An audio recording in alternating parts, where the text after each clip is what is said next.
This is Amy, and you're listening to the Talkin' Appalachian podcast.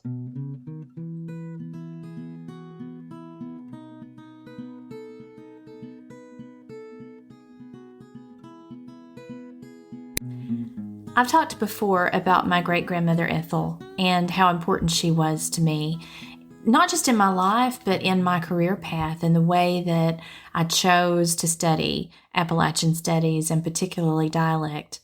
I told you in an earlier episode that I collected her oral history for a project in undergraduate school, which I am forever grateful for, always grateful for that assignment because it encouraged me to preserve her stories in her authentic voice. And I really think that was the pivotal point for me in terms of figuring out what I wanted to do. So I always love to listen back to interviews and to, videos of my mama and her sisters getting together because I just love to hear their voices. There's one video in particular that gave rise to a story that I wrote about, and I'm going to share it with you. When the sisters got together, and so when I mean her sisters, she had many brothers and sisters, but the ones that were still living when I was growing up were Eva, Emma, and Grace. And their children would bring them to Virginia to visit with my mama. And when the four of them got together, it was hilarious to listen to them tell their stories and to watch them laugh together. And it often made me sad that they didn't live closer because they had such a good time when they were together. And it also makes me sad that, we didn't have FaceTime then and Zoom. And I think they so would have enjoyed being able to see each other every day. Although I don't know that they would have used it. My mama didn't care much for technology, but I think they would have, just to be able to see each other. My cousin Junior had a video camera back in the 80s that he took everywhere. And one time when the sisters got together, he videoed them sitting around the kitchen table telling stories. And I watched that video a couple of years ago, and it reminded me of this really terrible story that Mama would tell me about the time that her aunt almost murdered her mother. It wasn't uncommon to hear really gory or scary stories from the older folks because, some really crazy stuff happened back in the old days. But this story in particular was disturbing because they saw this happen when they were children, and it was their mother. And so you can imagine how, traumatic that would have been to see that happen. And I thought over the years about the woman who had the knife and what was going on, what caused that, and so really without a whole lot more detail, I sat down and wrote an essay, and this is just sort of an imagining of how all of this unfolded based on the details that I heard from the sisters, keeping in mind that mental illness was definitely a factor here, and that there weren't a lot of resources for someone who suffered from that. And so I want to share this little essay with you. I haven't published it. I did win a little essay contest a few years ago, which was fun. It was at the Mountain Heritage Literary Festival, and I'm a writer at heart, and I love to work with words, and I think this is as close to the truth as I could get while imagining what this must have looked like. So I hope you enjoy.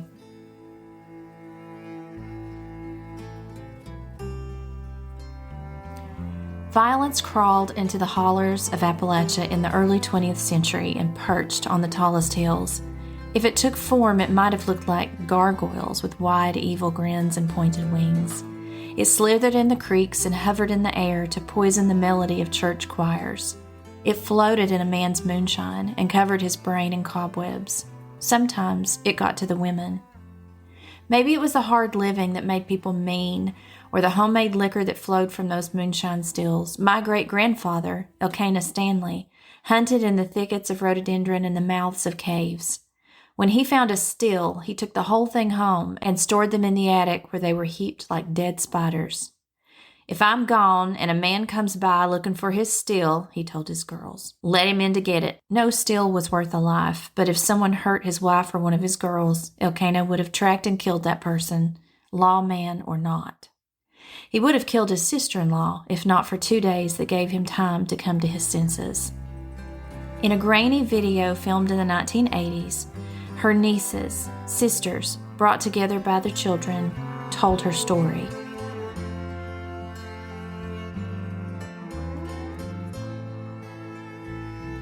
Known as Aunt Pop, Polly Ann Ramsey was born in 1849 in Russell County, Virginia, the oldest of 13 children.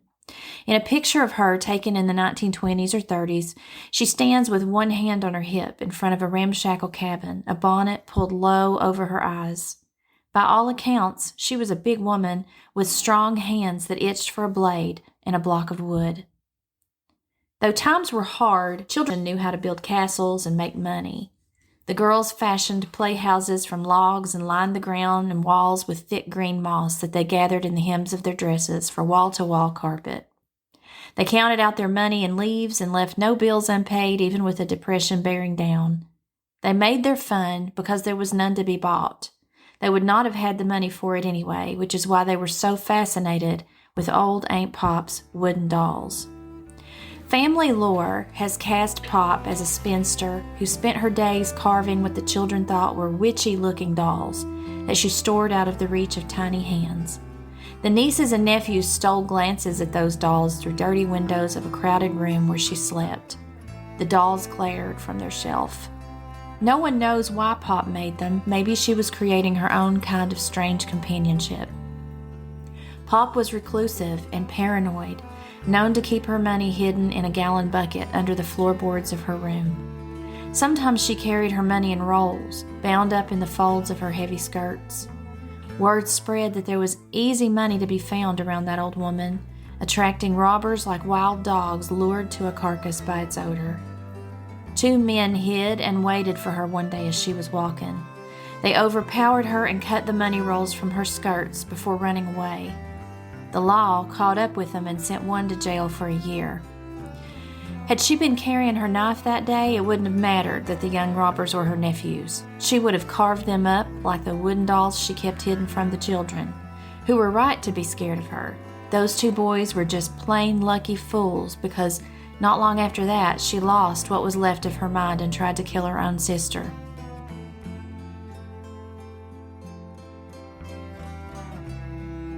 "That will stay with me as long as I live," said Emma, who was 10 years old when she saw her mother stabbed nearly to death. Of all their memories, the most vivid for Emma and Eva is that of their mother's blood pooling on the porch. The men were logging that day, and Elkanah's wife, Nancy Jane, and their daughter Emma had gotten up early to walk to the logging site to cook for them. They met Pop at the bend of the road. Tensions were high in the family since the 2 boys stole Pop's money. Fathers quarreled about which boy put the other one up to it, and mothers took sides. Pop, with no husband and no children, was likely blamed for telling it to the law instead of the family who could have dealt with the boys themselves. She shouldn't have been carrying all that money on her, crazy old woman, it might have been said as hands reached for seconds around the dinner table. Young men get ideas in their heads. They were wrong for stealing from family, but we'd have gotten it all back and made them wish they was in jail. Nancy Jane, well aware of her sister's strange turn, didn't like for Pop to be around the children when she wasn't there. So when Pop told her she was heading toward the house to fetch a pig that had gone astray, Nancy Jane planted herself between her sister and the house. "You turn round and go home," she said sharply. "Your old sow ain't out here." Maybe Pop heard a tone in her sister's voice that she didn't like, or maybe she heard, "You old sow." What's for certain is that Pop's knife was strapped to her wrist that day, hidden beneath her sleeve, and it came out before her sister knew what was happening. The first cut nearly killed Nancy Jane, missing her heart by inches. Pop pounced on her sister like a rabid cat, slicing at her back with muscled hands. Emma sprinted back to the house, screaming for her older sisters and brothers.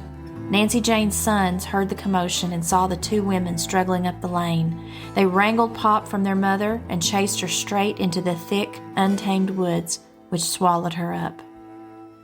Before it ended, Pop had stabbed Nancy Jane 17 times, with 2 wounds in her chest and the rest on her back. The children carried their mother to the front porch where it seemed that she would bleed to death. Blood soaked her dress, snaked down her arms, and dripped from her fingers. It trickled down her legs and filled her shoes, spilling onto the planks of the porch, where it forever stained the wood and darkened the dust in the yard. It found a ditch and oozed like crimson oil. One of the boys rode straight to Clintwood for the nearest doctor as his mother lay pale and clinging to life. Another went for his daddy, who rode harder than he ever had back to the farm and stared helplessly at his wife while the older daughters struggled to plug the wounds, their hands fluttering over her body. He must have stood there for some time, watching her tremble from the chill that took hold. He clenched his jaw and in a low voice told one of his children to get him his hog rifle. Then he turned and set a determined path into the woods. Pop had disappeared to a place where she thought she'd never be found, but he would track her down. He knew all the hiding places from his work as a revenuer, the thickets, hollow trees, and caves that would cloak a man and his steel long enough for one good run.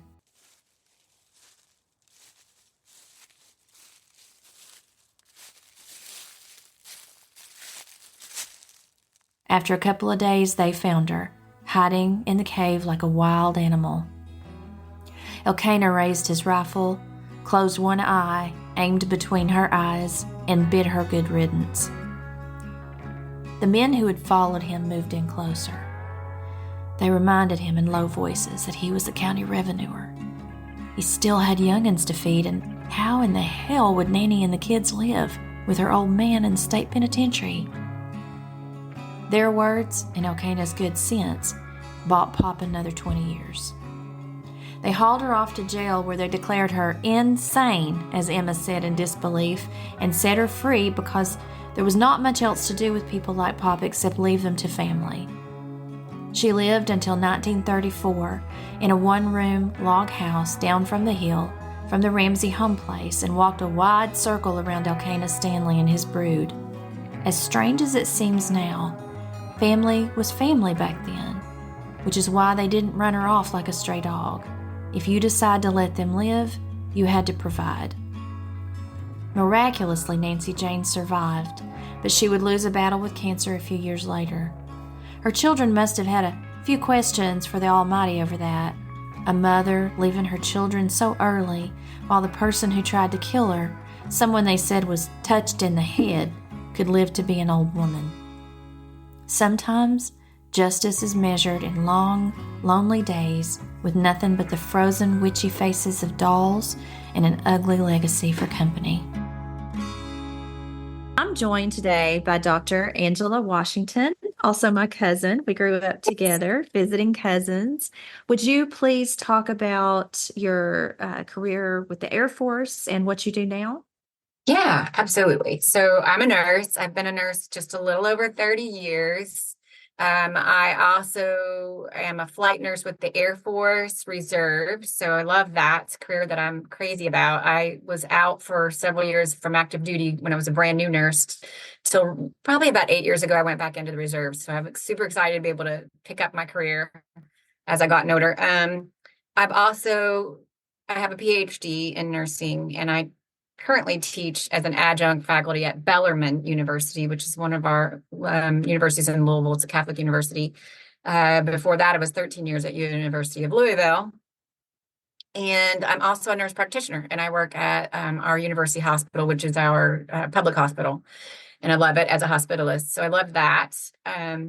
During my research for my PhD, I stayed focused on health, the history of healthcare for African Americans, particularly in the city of Louisville, but I looked at all matters of disparity, particularly where racism plagued our healthcare system. And that's kind of been where my interest has stayed for the most part. All my research is sort of towards that, which is, I love history. I fancy myself a historian. I don't know if I could claim that title yet, but I do love it. I love it. That's my favorite thing, is to be in old books, old papers, pictures. Me too. Yeah. And that's kind of how we reconnected. Your dad did a lot of documenting of our family history and has all of these wonderful videos and photographs. And your grandmother and my great-grandmother were sisters. So growing up, what I knew, you were my Indiana family. Yes. Right? And I was your Lee County family. And We have so, more syllables in life than you do. yeah, Do you remember the bicentennial? Can you remember that far back, the bicentennial year? I don't remember it, but I have Yeah. pictures of it. Yeah. Yeah, I do because it was the best year ever. I always laugh. I'm like, it was the best year ever because it was bicentennial. There was all this bicentennial stuff pretty much all summer long, which was Uh-huh. so fun for as a kid. I thought it was the best thing. And that was the same year that Jimmy Carter won president, which was my first recollection of a presidential election. And I loved Jimmy Carter, just loved Yeah. him. It was like the best year ever in my memory. And I remember having the four sisters and doing that whole sort of colonial. Remember they made Dress those up. dresses, Hmm. and it was in the bonnets, and Aunt Emma made me a doll, and you probably got one too, and it was like a fabric doll.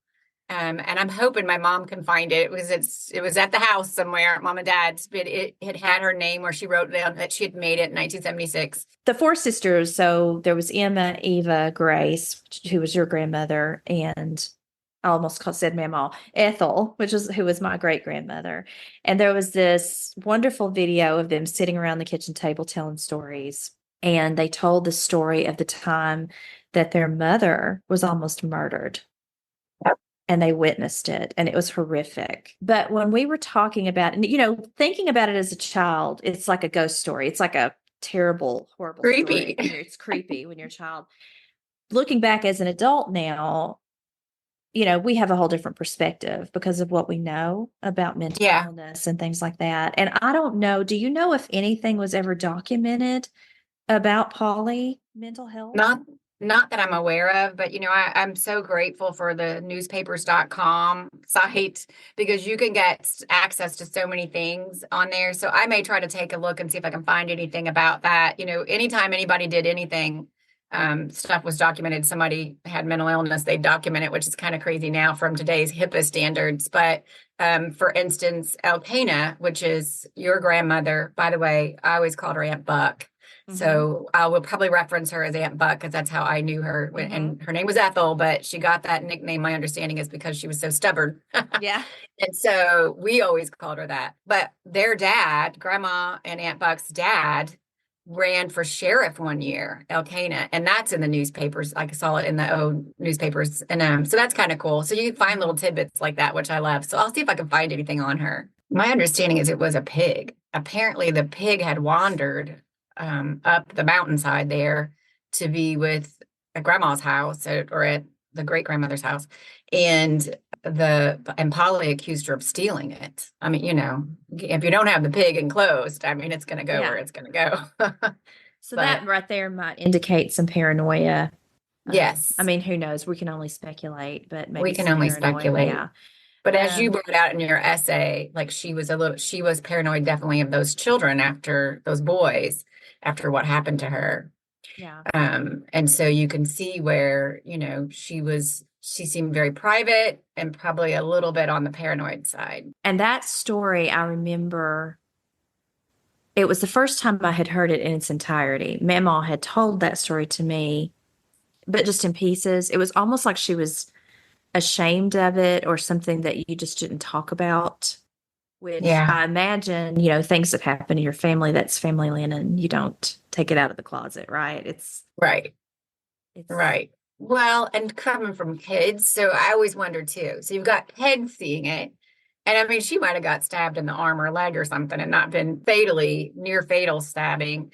And they would have still, any blood for a kid is like catastrophic, right? So you got kids' mhm. perspective of this woman is stabbed my mom and she's bleeding. She could have bled to death.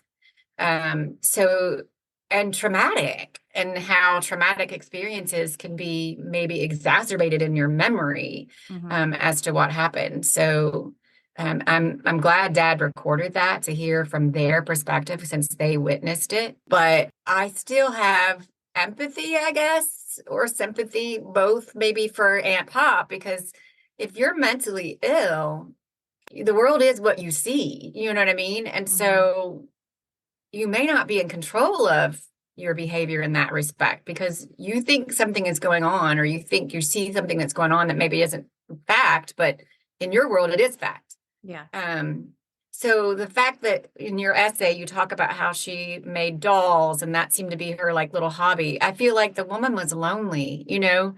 She was alone and probably ostracized because of her mental state. Everybody probably knew, although back then they didn't have a diagnosis for it. And the kids would, be scared of her. I don't know if you've heard the story, but when Grandma finally met Ralph Stanley, the bluegrass musician, they had talked about Aunt Pop, and apparently he said, "Yeah, that's what the parents would tell us. We're going to send you to Aunt Pop if they were misbehaving because they were so scared of her." So you got that, and as a person, as a human, if you don't have anyone, and everyone who you do know is afraid of you, Mm-hmm. like that's got to be pretty lonely, Oh, yeah. you know? Yeah. That's a So I really good feel way to for look at her. it. Yeah. Yeah.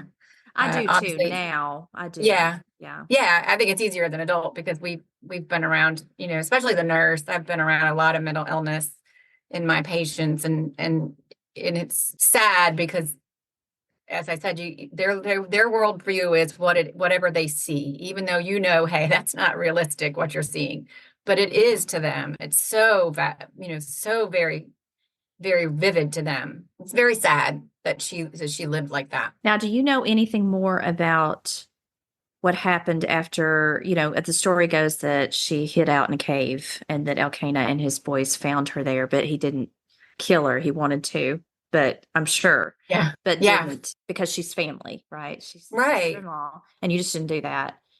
As I understand it, they didn't get the police involved or anything like that. She just I her don't believe after. anything came of it. I don't believe, I mean, I'm sure she was probably more ostracized after that. But Probably. no, that as far as I know, they did not get the police. Like today's standards, I mean, that's a crime against the state. So you almost don't have a choice. You know what I mean? If you Hmm. stab your neighbor, stab your sister, it's probably going to get worked up, whether your family wants it to or not. But imagine how often that probably happens, that people do keep stuff quiet and on the down low because it's your family. You still love that person, because they're family. You don't want to see bad things come. So how often does that happen, that people just let that kind of thing go? And Yeah. back then, kind of like it is now, I hate to say that there's not a lot of good mental health help. We're definitely better than we were, but it's still a struggle for people to get the mental health help they need for their loved ones. Absolutely. It's kind of a system that's very difficult to navigate. So back then there wasn't much of a system. There was either an institution, which I can see our ancestors saying, no, we're not sending to an institution. Hmm. Wouldn't even be a thought probably for our ancestors to even consider doing something like that if there was one available, in the area. Yeah, because But they would have called it in the vernacular, they would have called it the crazy house.